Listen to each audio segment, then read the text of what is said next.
ಸಕಲೇಶಪುರ ಪಟ್ಟಣದ ಬಸ್ ನಿಲ್ದಾಣದ ಅವಾಂತರ ಹೇಳತಿರದು. ಒಂದಲ್ಲ ಒಂದು ರೀತಿಯಲ್ಲಿ ಸಮಸ್ಯೆಗಳು ದಿನದಿಂದ ದಿನಕ್ಕೆ ಹೆಚ್ಚು ಆಗ್ತಾ ಇದ್ರೂ ಸಹ ಅಧಿಕಾರಿ ವರ್ಗ ಮಾತ್ರ ಕಣ್ಮುಚ್ಚಿ ಕುಳಿತಿದೆ.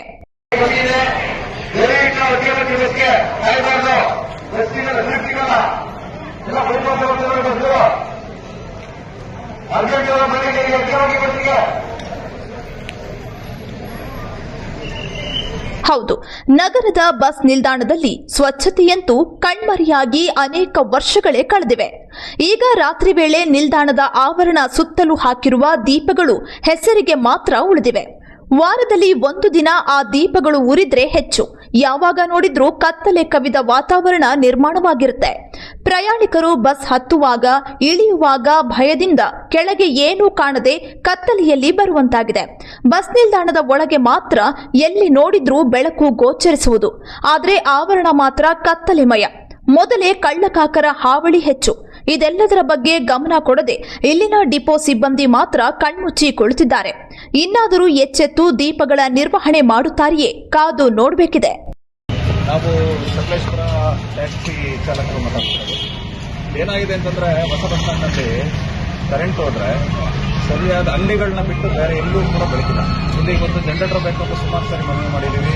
ಸಾರ್ವಜನಿಕರು ಕೂಡ ತುಂಬ ಒತ್ತಾಯ ಮಾಡಿದ್ದಾರೆ. ಆದರೂ ಕೂಡ ಇಲ್ಲಿ ಒಂದು ಜನರೇಟರ್ ವ್ಯವಸ್ಥೆ ಮಾಡಿಲ್ಲ. ಆದಷ್ಟು ಬೇಗ ಒಂದು ಜನರೇಟರ್ ವ್ಯವಸ್ಥೆನ ಮಾಡಿಕೊಟ್ರೆ ಇಲ್ಲಿ ಕರೆಂಟ್ ಹೋದಾಗ ನೋಡಿ ಸಿಕ್ಕಾಪಟ್ಟೆ ಪ್ರಾಬ್ಲಮ್ ಆಗುತ್ತೆ. ಸುತ್ತಮುತ್ತ ಎಲ್ಲೂ ಬೆಳಕಿಲ್ಲ. ಆಪೋಸಿಟ್ ಮಾರ್ಗಡೆ ಕೂಡ ಇರೋ ಬಸವೇಶ್ವರ ಸ್ವಾಮಿ ಬಜಾರ್ ಒಂದು ಲೈಟ್ ಕೊಟ್ಟರೆ ಮತ್ತೆ ಅಂಗಡಿಗಳು ಬೇರೆ ಲೈಟ್ ಇಲ್ಲ.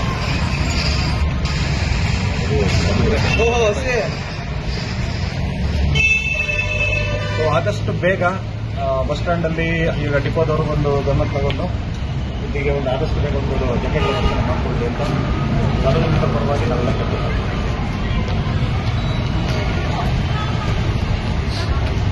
ಸರ್ ನೋಡಿ, ಕರೆಂಟ್ ಹೋಗಿದೆ. ಈಗ ಕರೆಂಟ್ ಹೋದಾಗ ಹೊಸ ಬಸ್ ಸ್ಟ್ಯಾಂಡಲ್ಲಿ ಇಲ್ಲಿಗೆ ಕರೆಂಟ್ ಜನರೇಟರ್ ಏನು ವ್ಯವಸ್ಥೆ ಇಲ್ವಾ ಇಲ್ಲಿ?